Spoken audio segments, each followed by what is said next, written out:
Morning glory and evening grace, America. You probably have no idea what that song is.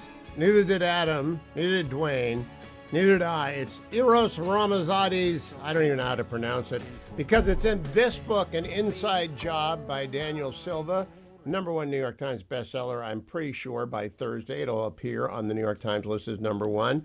He joins me for the 18th year in a row in July. Did you know we've been doing that for that long, Daniel Silva? 18 years? I know, and it's parla con me. But, Talk and to me, so, talk to me. well, One of I my have no favorites. idea, but Yeah, it's one of my favorite scenes in the book. But I me got to too. begin by saying about An Inside Job. It's fabulous, but you've boxed me in. And I you've boxed me in because I finished it. I almost never finish your books because I don't want to do spoilers, and I finished it in 28 hours. Secondly, I don't want to give anything away, and this is very difficult not to give anything away in. So I figured out the interview how to do that. Just generally tell me, how's the reaction among Silva addicts? Um,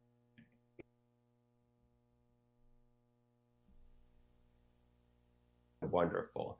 The I'm also really pleased with the review that appeared on Apple Books last evening that called it a cross between the Da Vinci Code and the Thomas Crown affair. I think that sounds Oh, pretty delicious. I'd like to read a book like that. And I know what you're talking about, so I'm going to be very careful about it. But it does have a very shocking little twist ending to it. So we got to yeah, be it careful about does. that. And the expectations that people bring to Daniel Silva novels are extraordinary, and he meets them on the artistic level. But there's some curveball thrown at you in this book, unlike the rest of the Silva. How many Gabriel Allon books are we at now? 25. This is 25. This is the silver anniversary. Well, The silver congratulations. It is. silver the silver anniversary. I want to start by asking the last 2 years. You are a great friend to Israel, as I am, and the last 2 years have been very hard for people who are great friends to Israel. How did that impact your writing? Well, I mean, this book it has nothing to do with what's going on. When I guess on the day of October 7th, um, when the attack happened, I was there was no way I could tackle the material. And so thus far, I have pretended as though it hasn't happened in Gabriel's universe yet. Um, I my um, bibliography, you'll see that it was 5 years before I even felt like writing anything. We're having a problem, And Danny. having lived through 9/11, I didn't think it was really that it was very entertaining, to be honest with you. And that's where I'm sort of at on what's going on right now. Well, I agree with you on that, and we're cutting in a little bit in and out, and I don't know why that is. If Harley can talk into my ear or yours, so that we don't lose anything. I think your bandwidth is up and down, but we'll just keep going forward. So I think a Okay. 5 year plan is a good plan. I am curious. This is not related to an inside job. Are you surprised that Iran proved to be, because you've written a lot about Iran in the course of Gabriel Alon's life as head of Mossad. Are you surprised that Iran crumpled that way? Well, remember that you know Iran's forward defense, okay, was Hamas and Hezbollah. That was a deterrent. So they encircled Israel with proxies, and the thinking was that if they get into if Israel went at the nuclear program, then Hezbollah would rain holy hell on Israel. Well, Israel took out Hezbollah first. Hamas, of course, was badly decapitated and you know really weakened by the Israeli response to 7/7, and so that layer of protection that Iran has enjoyed for all these years is gone all of a sudden. And the other thing that it's true is that Israel just owns that country. It owns the communication system. It can take it down anytime it wants. It is all over Iran, and they were able to go after the air defenses and yeah, made short work of it actually.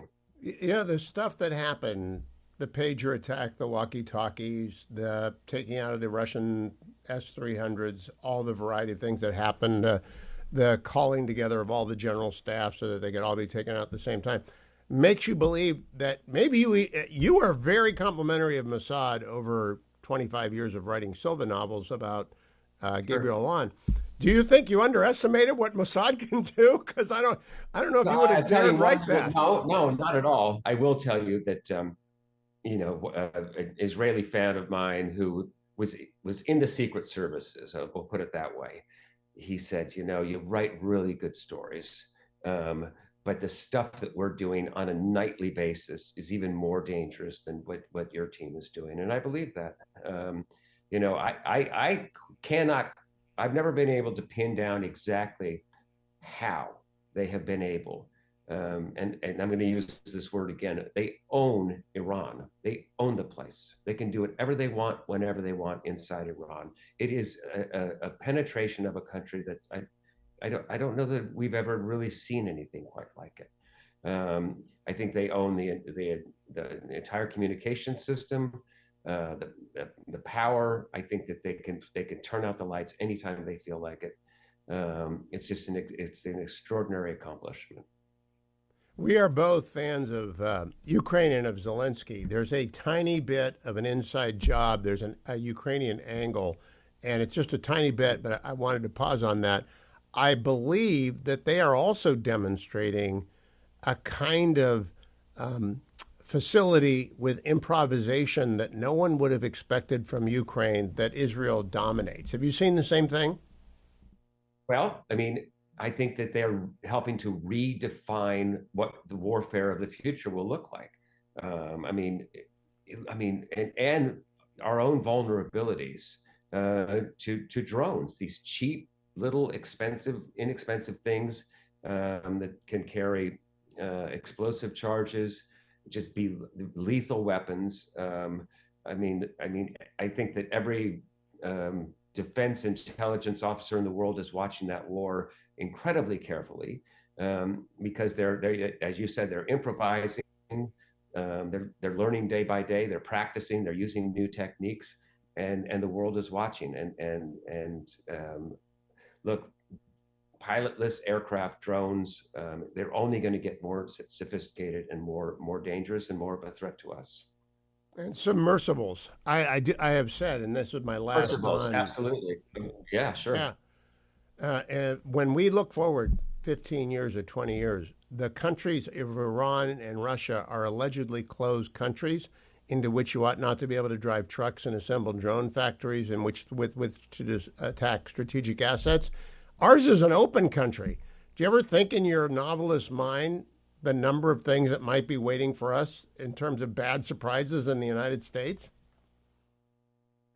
Sure. I mean, I did it in one novel, a book called The Black Widow. It's the only time that I carried out an attack against this country with a heavy heart,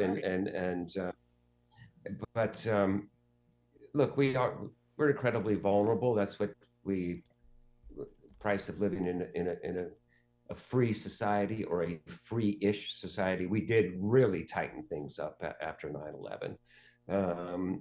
But sure, I mean, the technology is going to grow leaps and bounds. I mean, it's not unimaginable that AI could be used to devise an effective means of penetrating our defenses. Absolutely. Let me now ask you a few specific questions. Tell me about David Bohl, who gets quite the acknowledgement at the end of the book for helping you kind of work through this. It's a very elaborate plot. It's fascinating. I can't tell people. You've got to read it sort of in two sittings, if not one, just to keep track of what's going on, because it reminds me of an Ocean's 13 kind of novel, but movie. what was David Bohl's role in your life before he passed? Well, he was my primary art advisor. Um, he was Gabriel Lon is a fictitious, world-renowned art restorer. David Bohl is the real thing. He was really one of the two or three most sought after, most highly regarded restorers in the world. And it was my pleasure to consider him a friend and to be able to talk to him anytime I needed him. He read my manuscripts when necessary to make sure that no mistakes slip through. It's strange to say this, but Gabriel Lon is a rather important figure in the art world, and we didn't want I'm any not mistakes in the book. surprised. We were very careful about that, and when I for this novel, when I came up with the original idea for it, I had just a few basic questions for him about plausibility. And once I got those questions answered, I started working and talked to him a couple more times. And I did not realize that he had taken ill or that he was close to death in any way. And it came as quite a shock to me, actually. It's a very lovely and a wonderful acknowledgement at the end. Now, the one thing I decided I could talk about without being a spoiler because it shows up so soon is Leonardo da Vinci. Now, I've never read Walter Isaacson's biography. I think you're going to launch a Da Vinci. I think an inside job is going to launch a Da Vinci renaissance among Americans who don't know much about him. Why did you pick Da Vinci? You always pick an artist to be the centerpiece of one of your books about art. Why Da Vinci? Well, obviously, the price that Salvator Mundi fetched at auction, almost. Can you explain that? What that is to people? Would you explain, Dan, what Salvator Mundi is? Salvator Mundi is the painting that gosh, I can't even remember the year now. That we believe it's in the hands of MBS now. It was a picture of Jesus as a youngish man holding. I can't kind of get his hands. His blessing hand is his right hand. In his left hand is a crystal orb representing the world. So it's savior of the world. That's what Salvator Mundi translates as. And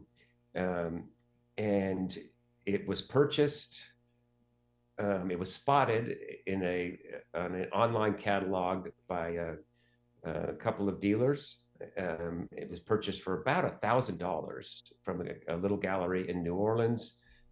X years later, after restoration and study and display and a couple of sales, it was sold for almost $500 million at Christie's. Obviously, the highest price ever paid at auction for a painting. And it got me thinking about, are there more Leonardo oil paintings out there to be discovered? And what kind of material might they be? What kind of imagery might they be? And in this novel, I create my dream Leonardo. It's the Leonardo that I always wished that he had painted. Well, I got to tell people without telling them about it. You'll learn more about painting and Leonardo da Vinci from an inside job than you know. And when you're done, you're going to want to know more. I've only seen two. I've been to France. I've been to Paris. So I've gone and seen Mona Lisa. But I also have seen a number of times. Do we pronounce it Ginevra, the one that the National Gallery has? Is that right, Ginevra? Only Leonardo in North America. And so I've gone to see it a few times. And last night, after I finished an inside job, I looked up how did it get here? It got here in 1967 when the former royal family of Austria had to liquidate some holding. It only cost $6 or $7 million. Isn't that remarkable? Correct. This is the skyrocketing value of art that really began in the 1980s. Look, who's to say what a painting is really worth? I guess, what it's worth is what someone is willing to pay for it. I would argue that the result of that auction was really distorted by the fact that two of the richest men in the world, men to whom money means absolutely nothing, went at it hammer and tong to get that painting, and it went up in astronomical levels in a matter of minutes. And finally, MBS just got impatient and dropped the hammer, and ended it. But so if it hadn't been fought over by two really, really wealthy Arab princes, it wouldn't have reached that level. Well, there is an auction in this book. There's an auction. Yeah. I will say that. That's and it's a fabulous bit of writing. It's probably 25 pages long, the auction, and from it's just when did you figure out how to conduct the auction? Has anyone ever done it that way? I don't. Well, sure. I mean, there are private sales of paintings. Most paintings change hands entirely in secret. So private sales are really sort of the norm, and so you can also have sort of private auctions. Most people try to avoid getting entangled in auctions when they're buying a very expensive painting. But so what I wanted to do is to try to sort of capture a little bit of, for lack of a better word, the folly of that auction for Salvador Mundi and apply it to my book. So yeah, there is a secret auction that takes place for a painting that doesn't exist. It's an auction that only Gabriel Lon could pull off. It's a fabulous bit of intrigue that people are going to have to read. Let me ask you about.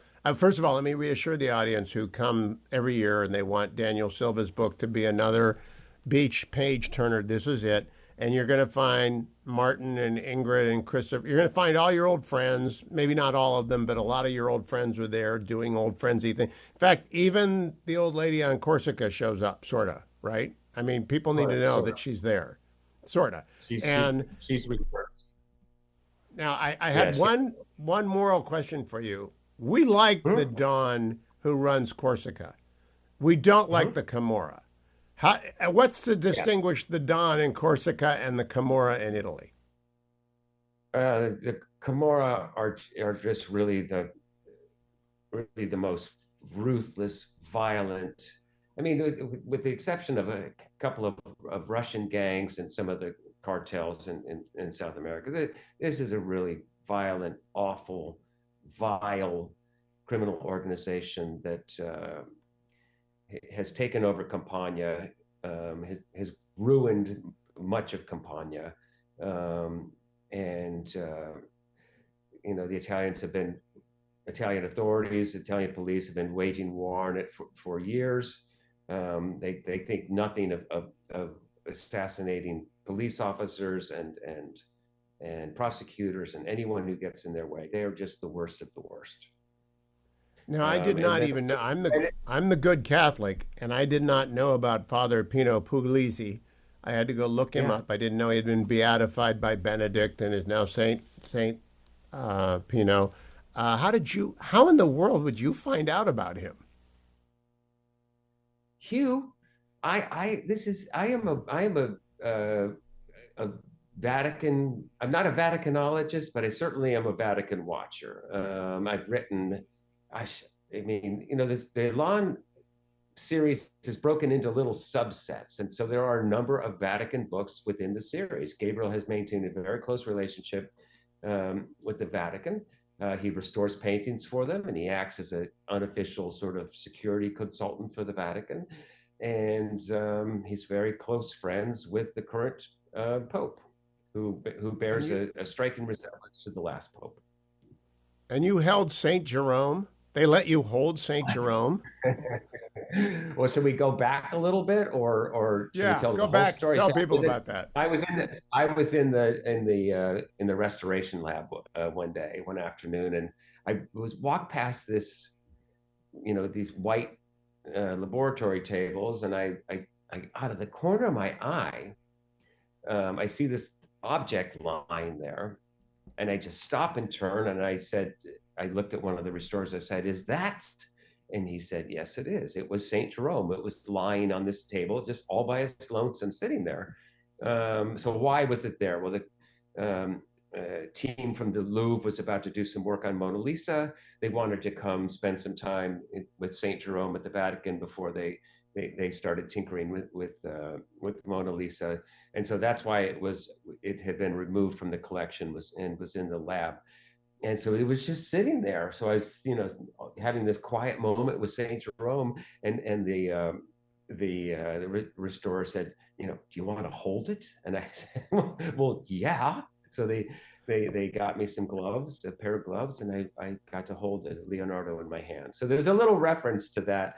Antonio Calvesi asked Gabriel Allon in one of the early chapters, have you ever restored a Leonardo? Have you ever held one in your hands? And that is a reference to me, because I have actually I got that by the end, after when I got to the acknowledgments, which I always read. Then I went back and revealed that. But I've only been in the Vatican museums twice. They're so vast, right? They go on and on and on and on and on. I don't know how often you've been there, but Vaticanistas, about whom you write, will be intrigued by this. I am curious. The Julian's in this. Oliver is back. There are a lot of regular characters from the art world. They all they become a merry band of fellows here. We few, we precious few, we band of brothers. It's a turn, isn't it? It is. Gabriel is in the process of slowly coming out. I mean, for years they didn't know who he really was. They might see him every once in a while, but they thought, he was living under an assumed identity. In the last book, he has finally emerged completely out into the open, and yeah, he uses them very effectively to stage this a fake auction in order to recover this Leonardo, the real Leonardo. And I'm so glad that you like the sequence, because it's really my favorite part of the book. Oh, well, I think it's a fabulous sequence, and drawing people in their character but out of their character is a fabulous twist that I look forward to. Here's the surprise. Last book you did, you introduced a young English policeman. I believe it was the last one you did. And I was expecting him to develop in this book, and he's not in the book, and that's okay. That's not a spoiler. Doesn't mean anything. He might be back in the next year's book. When did you plot this out, and how did you get it done? Because, of course, we had a papal death and a papal election in the middle of it. Always seems to happen to you. Something happens to your main premise in the course of the book. I guess, like everyone who pays attention to what's going on at the Vatican, I mean, we could see that that Pope Francis was failing, and a couple of friends suggested to me that the papacy was nearing its end. I think it had something to do with my decision to write a Vatican book this year. I have to say that that Pope Francis was not a perfect pope, and he had some bumps along the way in his career, but I really admired Francis greatly for his devotion to the poor, and I wanted to write about that in this novel. And he ruffled feathers, that's for sure, among church conservatives and traditionalists with some doctrinal and issues. But I think less well known is that Francis was locked in a holy war, no pun intended, within the Roman Curia over the issue of money. I think that it is fair to say that financial scandal undid the papacy of Pope Benedict, and Pope Francis was bound and determined to clean up the Vatican's financial mess. He famously said, as he was being fitted for his cassock the night of his election, "Carnival time is over." and he meant it. And there were powerful forces standing in the way of his reforms, and they went at it for years and years and years. So there's a little bit of Now, a flavor of that. I'm older than you, and I'm a practicing Catholic, and we've got Archbishop Chaput listening as we speak. I'm sure because he's almost every day listening to everything. You're right about the Vatican Bank. Every pope, every single pope of my lifetime, has had a mess handed to them, and they have not been able to resolve it. Everyone from Pius, I guess John the 23rd is around when I'm bored, but I'm just astonished that they can't fix it. But I think you throw a very useful light on the complexities of Vatican finances. I would, however, recommend, you might not know Archbishop Gomez of LA. Are you familiar with his work at all? I'm not familiar with his work. I know who he is, but I don't He's know Opus Dei. He's Opus Dei, and he could give the homily that is given in this book, and he has in recent months about immigrants. So I just wanted to let you. There are some Opus Dei out there who, perhaps against type in the popular culture's mind, are very committed to the stranger and the lost and the least, as your Pope is, and as. What about the part of the homily where I'm just reaching to get my book out of my bag down here. Excuse me. Where Pope Luigi Donati explains why he wants to make the reform. It's Catholic orthodoxy.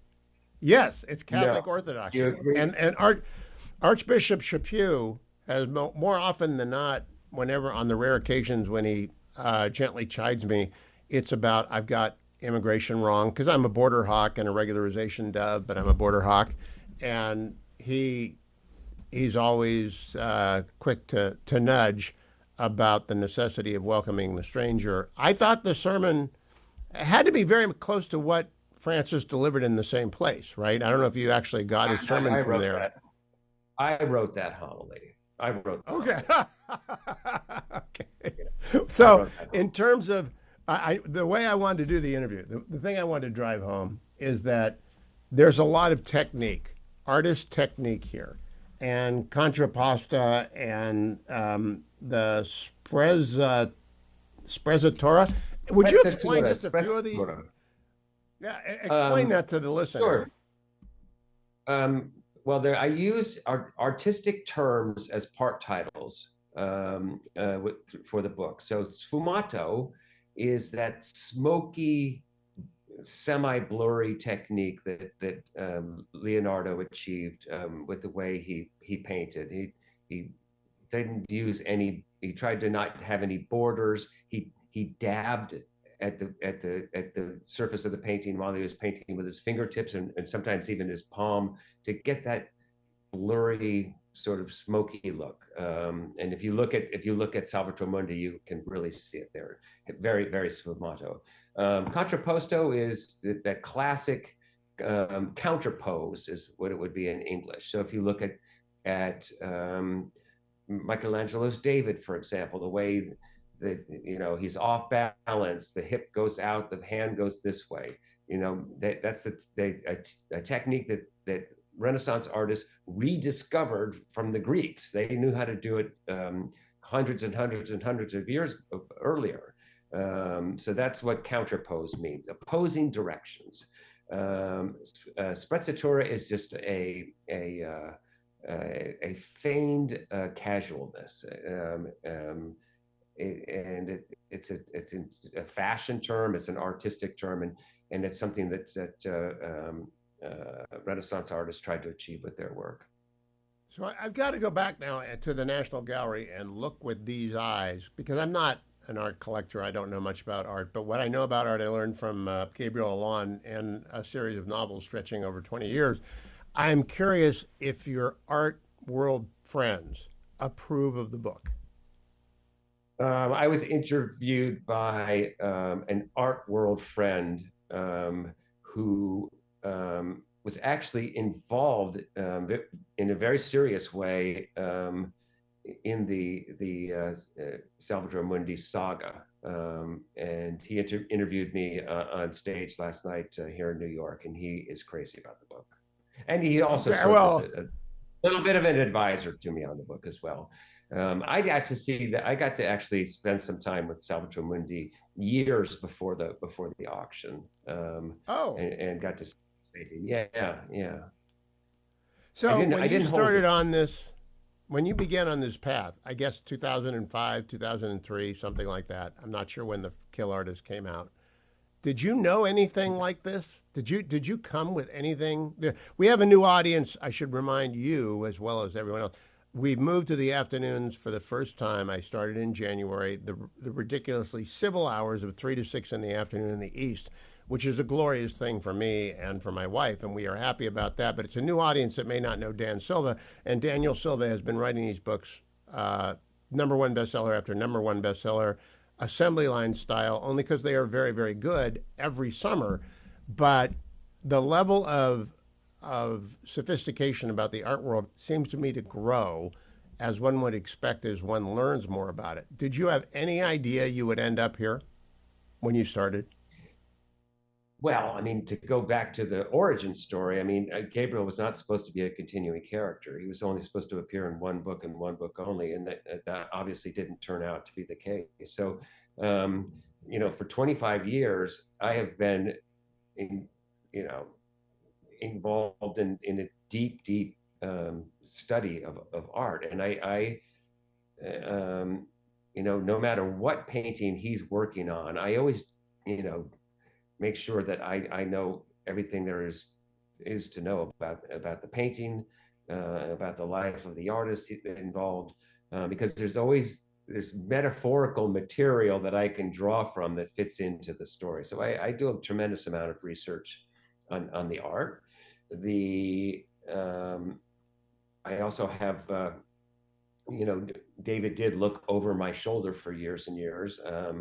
But I did a pretty good job. I didn't make too many mistakes. Well, So that's look, why. I'm one of these people that go weak in the knees before art, a painting. I love the few times that I've had to write a miniature artistic biography. There's a biography of Caravaggio in one book that I just really enjoyed writing. I did a short biography of Vermeer in a book called The Collector a couple of books ago, and I really enjoyed trying to distill Leonardo's life and work into, I don't know how many paragraphs it is, maybe about 12 paragraphs. I thought it was And expertly done. I did not know anything about Da Vinci other than he did The Last Supper, the Mona Lisa, the most expensive painting in the world, and that he was at the National Gallery and he lived along and he's a Renaissance, and that Walter Isaacson wrote this incredibly long book about him. And I said, I can't do that. I know about the mechanical tiger. I'm still not going to do that. Too much time. But you managed to make it accessible to people. And I wonder if the art teaching, do art teachers come up and thank you for making their business easier to get students into? not that, but last night here, for example, I had a gallerist, a restorer, a couple of art dealers were at my event last night. I have made friends with people in the security side of the art world. So look, yeah, it's wonderful, and to do it's sort of crazy to say this, but I had to do as much research on you know art as international terrorism, jihadism, the rise of Vladimir Putin. I mean, there's a lot of work that has gone into these books.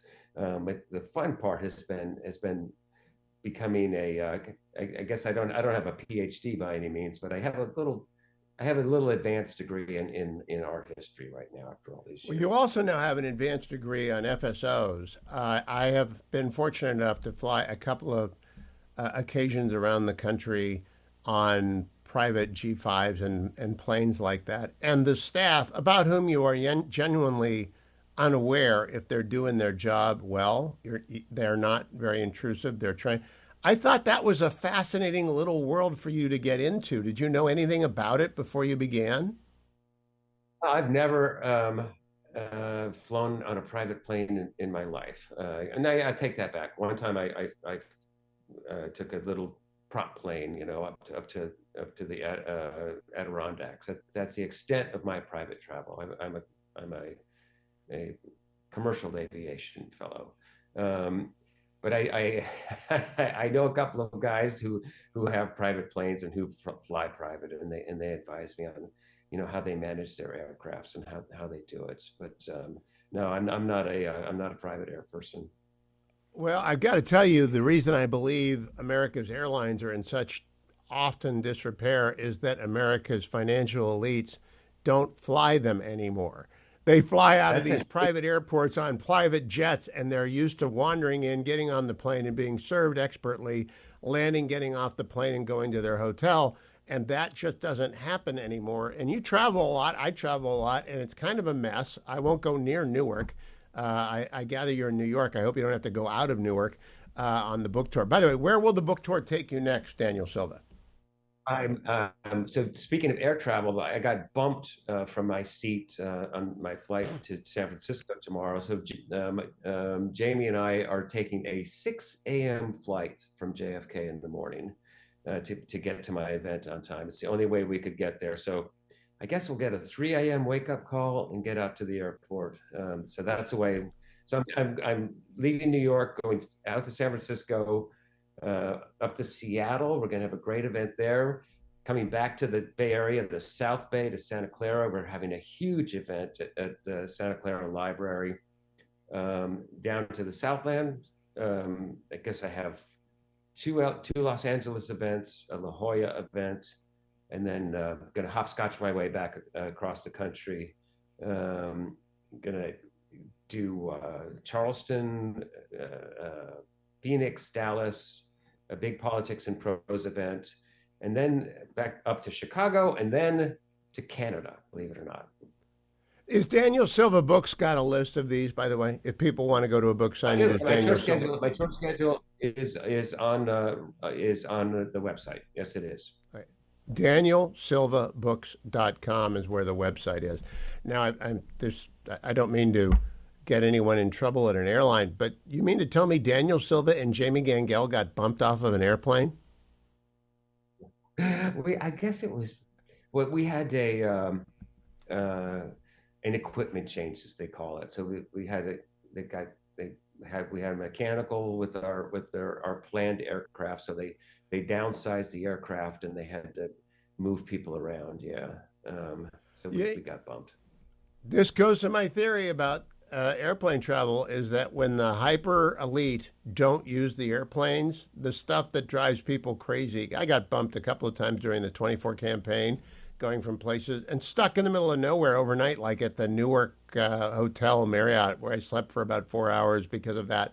I just think if we want,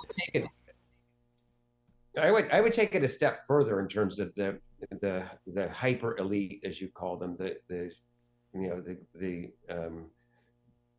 grotesquely rich, that they are now inhabiting a separate world than we do, and we obviously have a wealth disparity problem, but we have created a class of extraordinarily, unimaginably wealthy people, and I'm alarmed by it. I am alarmed by the rise of this very, very rich potential oligarchy. I think it's happening right before our eyes at the moment. 8 years ago, during the debates, which I was working on CNN with, the New York Times wanted a profile, and they picked the headline after they interviewed me, and he said, Hugh Hewitt doesn't like billionaires. And what I had said was, billionaires present a problem for the country because this kind of disparity in wealth produces envy, and envy produces unrest. And it's not that I don't like billionaires, it's just that a lifestyle of the hyper rich beyond, I mean, what does $50 billion mean? I mean, I don't even know what it means to have that much money. And I do think it's created a completely different world in which they don't have to get their hands dirty or ever have to experience inconvenience, right? They never have to do it. I agree with you. And the best part for me is that it washes through the art world. And that's where every newly rich person runs to get their art collection because it confers, instant sophistication. And you get to go to all the good parties and all the good auctions. So everyone who strikes it rich, the first thing they do is they hire an art consultant like my Nicky Lovegrove, and he goes out and gets them a flashy art collection, and then they lock it I away. didn't really get it. I didn't really get it till the Russian oligarch that is in An Inside Job explain. He's looking for respect, and how do you get respect? Well, you can't buy respect, especially if you're coming out of the Moscow oligarchy, but you certainly can rent it with an art collection. That's the bottom line? I think it's very, very well. I don't know that you've ever made that point before. Have you? Any of your villains done it for respect before? Uh, I don't know that I've spelled it out that specifically, or that I've written it from the point of view like that little poem about our Russian oligarch, why he wanted to have this Leonardo so badly, what it meant to him to have that Leonardo. And so that, as I said, it's what makes the art world so interesting to write about, because there are very fine people who collect paintings, no question about it. But there are a lot of people in the art world who are there for very different reasons. And then, as I've explored in other books, there's a lot of money laundering that goes on with paintings, and there's a lot of wealth concealment that happens. Oh, the Geneva Freeport, which is not in this book. You will have learned about it in books past about the Geneva Freeport. I would not know that but for Daniel Silva. Daniel, as we come close to the end of this, I want to ask about your plans, because there are too many people who rely upon an inside. Oh, I got to talk about the title, An Inside Job. There are a couple of phrases in the book that I love. One is unlikely but not impossible, difficult but by no means impossible. Why are you stressing that theme? Things are hard but not impossible because of the stuff that goes on every day in this world that appears to have been unlikely and then shows up. Sure, absolutely, yeah. And it just was sort of look. I always try to. There's a thread that runs through all of the books, and I use that phrase to tip my hand to the reader, what I'm doing and what I'm thinking. And what about the phrase, how bad is it Pompeii? Have you used that before, or was that new? That's new. That's news. Pompeii is pretty bad, right? You wouldn't want to be at Pompeii. It was that kind of a disaster in the middle of an inside job. So let's finish on the title of An Inside Job. Is it, well, you actually document, so I'm not going to put it in the form of a question. It is a fact that most art heists are inside jobs. Are most art heists? It is what I think I attributed to Robert Whitman, the FBI art crime head of one of the founding guys of the FBI art crime unit, that 90% of museum heists are inside jobs. And I mean, it makes sense. You think of there have been some famous smash and grabs, as I call them. Very armed, tactical like entries into museums. But then you have these thefts, like, how in the world did they pull this off? How do you break into a museum, with all the cameras and all the alarms? How the heck did they do that? Well, they did it because they got someone on the inside to switch off the alarms and open the door. And so you have this sad fact in the art world that you have these objects that in some cases are worth tens of millions of dollars, even more. A few blocks from here at MoMA. I mean, I shudder to think what is on, how much paint the paintings are worth in that museum, and they are guarded by people who don't make very much money, and that's a vulnerability in museum security. Do you have a reaction whenever there's a story of young environmental activists, not unlike our young friend in an inside job, who does Right. not go into museums and throw paint on paintings, thank God. I doubt that she ever will, but she is an environmental activist. What is your reaction when you see one of those stories? I get angry about it. I mean, if you want to throw paint at something, pick something other than a painting. And it just means that museums are going to have to take more and more measures to protect their collections, and that means putting protective, plexiglass over them and things like that. And that's a shame. That look, there it's become more and more common, especially for very valuable works. But I wish it wasn't the case. But we have Well, to. We can't have these things ruined um, by Well, protesters. Daniel Silva, thanks for as much time as you've given me. An inside job is on bookstores, shelves everywhere. In every airport where you're having your flight canceled and you have to spend the night, you can pick up an inside job. Or you can go to Amazon and Barnes and Noble. It must be something to walk through every airport in the world and see Daniel Silva books all over.